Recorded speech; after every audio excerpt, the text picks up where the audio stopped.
Assalamualaikum warahmatullahi wabarakatuh dan selamat malam. Saya sampaikan kepada para mahasiswa yang mengambil mata kuliah kalkulus 1. Malam ini kita akan membahas mengenai pertidaksamaan. Agendanya pertama definisi persamaan linear, kemudian pertidaksamaan non-linear, kemudian terakhir adalah pertidaksamaan nilai mutlak. Oke, kita lihat definisinya. Ketidaksamaan, suatu kalimat matematika yang tidak memiliki variabel dengan tanda hubung lebih besar, lebih kecil, atau sama dengan, maka kita tuliskan 2 tambah 5 kurang dari 10. Ketidaksamaan, suatu kalimat matematika yang tidak memiliki variabel dengan tanda hubung lebih besar atau pertidaksamaan, suatu kalimat matematika yang tidak memiliki variabel dan tanda hubung lebih besar, lebih kecil, atau sama dengan.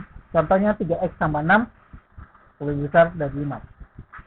Jadi perbedaan antara ketidaksamaan dan pertidaksamaan adalah ketidaksamaan adalah nilainya adalah nilai-nilai konstan.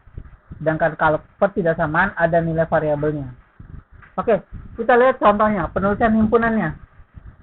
Untuk A kurang dari X kurang dari B, maka A, B diapit oleh tanda kurung biasa. Kalau ada nilai sama dengannya, maka dia ada tanda kurung awalnya. Seperti contohnya ini, A lebih besar dari A kurang atau sama dengan X, di mana dan X kurang dari atau sama dengan B, maka A, B di mana A dan B diapit oleh tanda kurung awal. Bagaimana kalau misalnya nilainya cuma ada 1, maka otomatis seperti contoh berikutnya A, B-nya itu diapit nilai karena kebetulan sama dengannya di A, maka itu tanda petiknya adalah di A, B. Nah, hal lain yang perlu diperhatikan adalah jika nilainya cuma misalnya X kurang dari sama dengan B, maka nilainya adalah dari min tak terhingga menjadi B, B-nya itu adalah nilai mutlak. Tetapi bagaimana kalau misalnya tidak ada sama dengannya, maka otomatis dari min tak terhingga sampai B, di mana B adalah kurung biasa. Kebalikannya kalau misalnya dari A lebih besar dari X lebih besar dari A, maka dia akan nilai dari A sampai tak terhingga. Nah, demikian pula kalau dia A sama dengan lebih besar dari A, maka otomatis di A-nya akan hanya kurung biasa. Oke, di grafiknya itu kalau misalnya nilai mutlak, dia akan pakai tanda panahnya ya di grafiknya. Seperti itu ada tanda panahnya. Kalau tidak ada nilai jelas, dia cuma gambar garis. Oke. Sedangkan R itu adalah nilai dari nilai tak terhingga sampai nilai negatif tak terhingga sampai nilai terhingga. Tak terhingga nilai positif. Kenapa kurung kerawal? Karena sebenarnya tidak akan pernah kita akan mencapai nilai mutlak dari nilai sebenar dari nilai tak terhingga itu.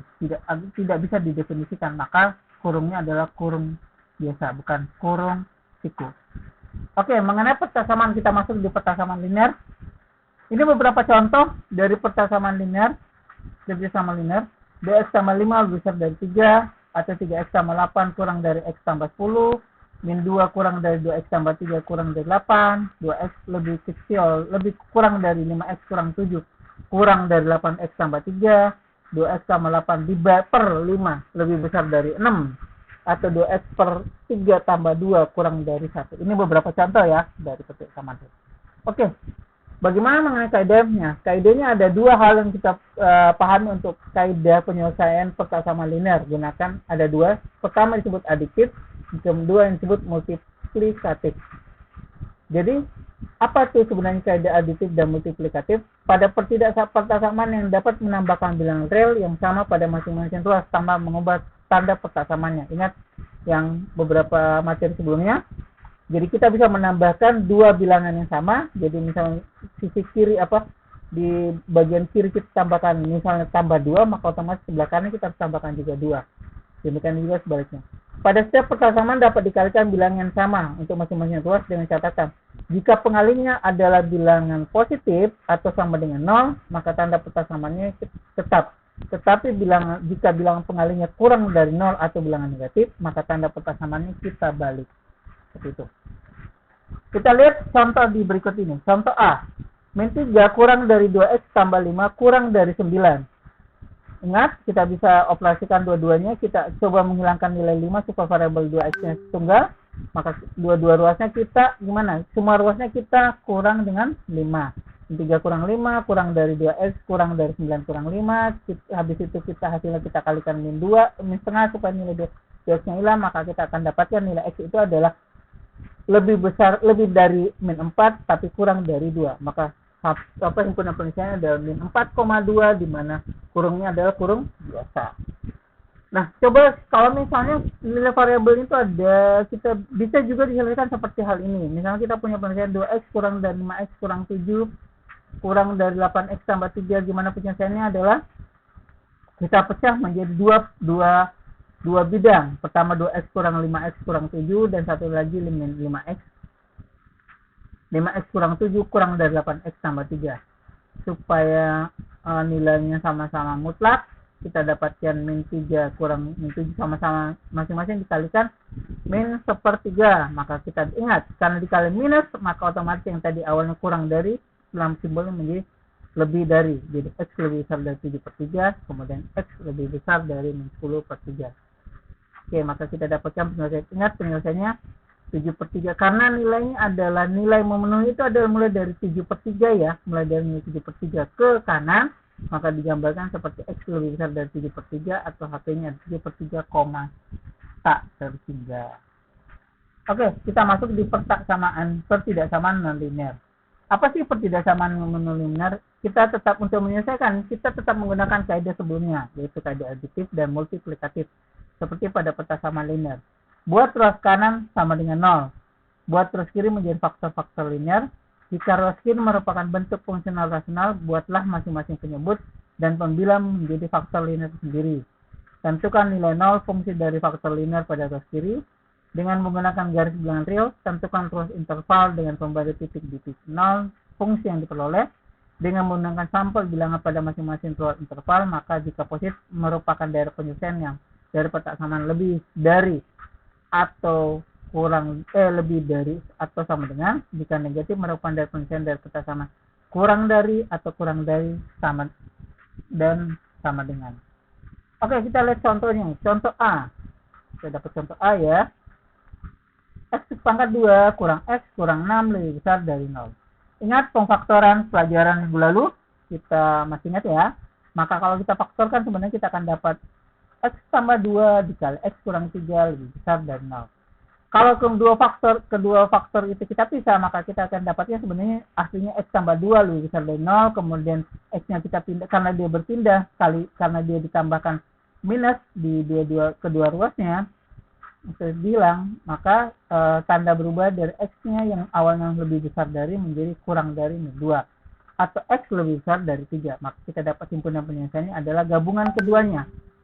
Karena nilai atau ya, jadi gabungan, jadi himpunan penyelesaian itu adalah dari minus tak terhingga sampai koma min 2 digabungkan dari nilai 3 sampai tak terhingga. Itu himpunan penyelesaiannya.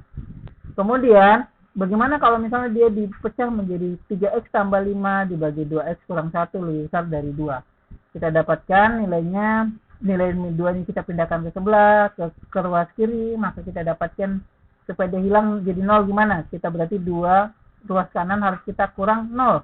Karena ruas kanan dikurang 0, maka ruas kiri juga kita kurang, karena ruas kanan kita kurang dengan 2, supaya dia jadi 0, maka ruas kiri kita juga kurang dengan min 2. Maka kita dapat seperti itu. Kemudian kita samakan penyebutnya, berarti gimana? Bagian penyebutnya berarti dikali dengan 2x kurang 1 bagian min kali 2 ya. Jadi jadinya nanti fungsinya menjadi 3x tambah 5 dikurang 2 kali 2x kurang 1 per 2x kurang 1. Kemudian kita gabungkan, maka kita dapatkan 3x tambah 5 kurang 4x tambah 2 per 2x kurang 1 lebih besar dari 0. Atau 3 kurang 4 berarti min x tambah 7 per 2x kurang 1 lebih besar dari 0. Sekarang kita akan coba menggunakan cara yang kita dapat. Pertama kita ambil dulu. Pertama nilai yang atas ya. Min x tambah 7 sama dengan 0, maka dapatnya x sama dengan 7. Kemudian ingat, faktor di bawah ingat tidak boleh sama dengan 0. Maka kita penyelesaian 2x kurang 1 sama dengan 0, maka x kalau nilai x-nya sama dengan setengah, maka karena dia penyebut kita rubah, maka x-nya tidak boleh sama dengan 1/2. Maka himpunan penyelesaiannya itu adalah dari min 1/2 sampai nilai 7. Ingat, 1/2 sampai 7 ya. Kenapa nilai X-nya bukan tutup tidak sama kenapa nilai X-nya tidak sama dengan, masih ingat nilai X tidak boleh sama dengan 2 ya. Tidak boleh sama dengan 0. Maka karena dia tidak boleh sama dengan 0, maka nilainya kita di situ nilainya cuma kurang dari tanpa ada nilai sama dengannya. Oke, bagaimana dengan ketidaksamaan nilai mutlak? Nilai mutlak dituliskan dengan tanda 2 garis yang mengapit suatu variabel X, didefinisikan dengan nilai mutlak X, dibacanya nilai mutlak X ya. Nilai mutlak X sama dengan X jika X lebih besar dari 0. Dan masih ingat, nilai mutlak itu ada 2 nilainya ya. Satu bernilai positif, satu bernilai negatif. Dan min X jika X-nya kurang dari 0. Misalnya kita dapatkan nilai mutlak 5, maka sama dengan 5. Nilai mutlak min 5 juga jawabannya tetap 5. Nilai mutlak 0 pasti nilai mutlaknya 0. Oke, sifat-sifat nilai mutlak. Jadi, jika ada nilai perkalian A kali B dimutlakan, maka itu bisa aja kita pecah menjadi nilai mutlak A dikali nilai mutlak B. Nilai mutlak di dalam nilai mutlak ada A per B yang dimutlakan, maka kalau kita pecah bisa menjadi nilai mutlak A dibagi nilai mutlak B. Kalau di dalamnya ada A tambah B di nilai mutlakan, maka kita bisa pecah menjadi nilai mutlak A tambah nilai mutlak B. Kemudian ini agak ada perbedaan dikit. Untuk nilai A kurang B dimutlakan, maka nilai mutlak A dikurang nilai mutlak B, kemudian dimutlakan lagi. Jadi harus selalu nilainya positif. Seperti itu ya. Jadi dari teorema tadi, maka kita bisa tuliskan nilai mutlak dari suatu X kurang dari A, maka nilai mutlak X itu sendiri adalah kurang dari min A, atau nilai mutlak X lebih besar dari A, tapi kurang dari A. Jika nilai mutlak X lebih besar dari A, maka jawabannya adalah nilai mutlak X kurang dari min A, atau X lebih besar dari A. Jadi bukan nilai antara ya, tapi nilai ujungnya. Demikian kalau dia berbentuk fungsi, kalau kita kembangkan dalam satu fungsi, maka nilai fungsi fx kurang dari G, maka nilai fungsi min Gx itu pasti kurang dari fx.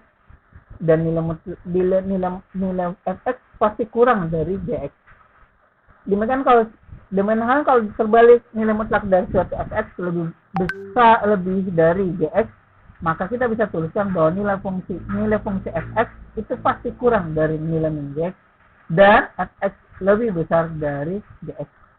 Gimana kalau nilai mutlak antara keduanya? Misalnya nilai mutlak fx kurang dari Gx, maka otomatis kalau kita pangkatkan pasti akan lebih kecil. Jadi kalau misalnya nilai mutlak fx kurang dari Gx, nilai mutlak Gx, maka pangkat fx pangkat 2 itu pasti nilainya lebih kecil, kurang dari nilai pangkat dari Gx. Demikian juga sebaliknya. Seperti itu. Oke, kita punya contoh. Nilai mutlak 3x kurang 5 lebih dari atau sama dengan 1. Karena persamaan lebih besar, maka kita gunakan teorema 2. Kita lihat ya, teorema 2 masih ingat kan?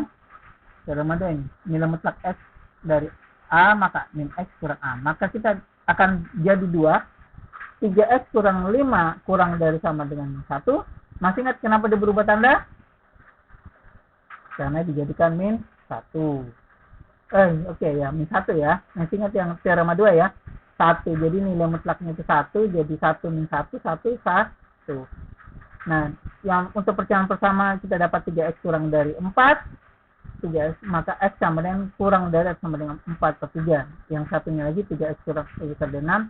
Atau kita bagi masing-masing 3, maka kita dapatkan x lebih besar atau sama dengan 2. Nah, gimana kalau nilai mutlak dari kita bagi? Masih ingat ya, pakai teorema 1 sama. Kita dapatkan min 3x kita uraikan menjadi 1, kemudian kita uraikan terus, kita akan dapatkan min 9x tambah 14 kurang dari 2x.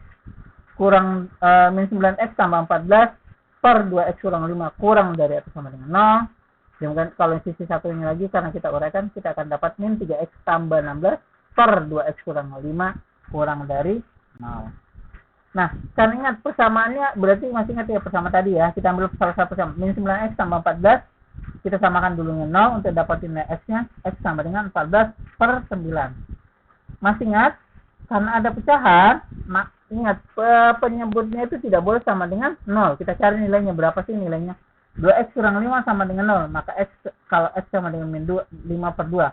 Artinya, kalau dia penyebut, maka nilai ini itu harus tidak boleh sama dengan 5 per 2. Demikian pula penyelesaian untuk 3x tambah 16 kurang 0, maka kita dapatkan 16 per 3. Sama juga penyebutnya. Maka kalau kita bentuk gambarnya, maka akan seperti gambar yang ada mahasiswa lihat. Berarti ada panah ke kiri dan panah ke kanan. Terus 5 per 2 ada di tengah. Karena penyebutnya seperti itu, maka nilainya itu adalah x kurang dari atau sama dengan 14 per 9 digabung dengan x lebih dari atau sama dengan dari 16 per 3 dan x tidak boleh sama dengan 5 per 2. Demikianlah materi malam ini. Saya berharap adik-adik mahasiswa bisa mengerti dan memahami. Jika ada hal-hal yang belum bisa dipahami, bisa dituliskan di chat atau bisa diskusi mengenai WA group. Nanti dengan senang hati saya akan coba menjawab pertanyaan dari mahasiswa. Saya selalu menekankan supaya selalu berlatih dan selalu berlatih. Karena dengan berlatih maka kalian bisa lebih memahami dan bisa lebih mengerti. Terima kasih atas perhatiannya dan saya ucapkan Waalaikumsalam warahmatullahi wabarakatuh dan selamat malam.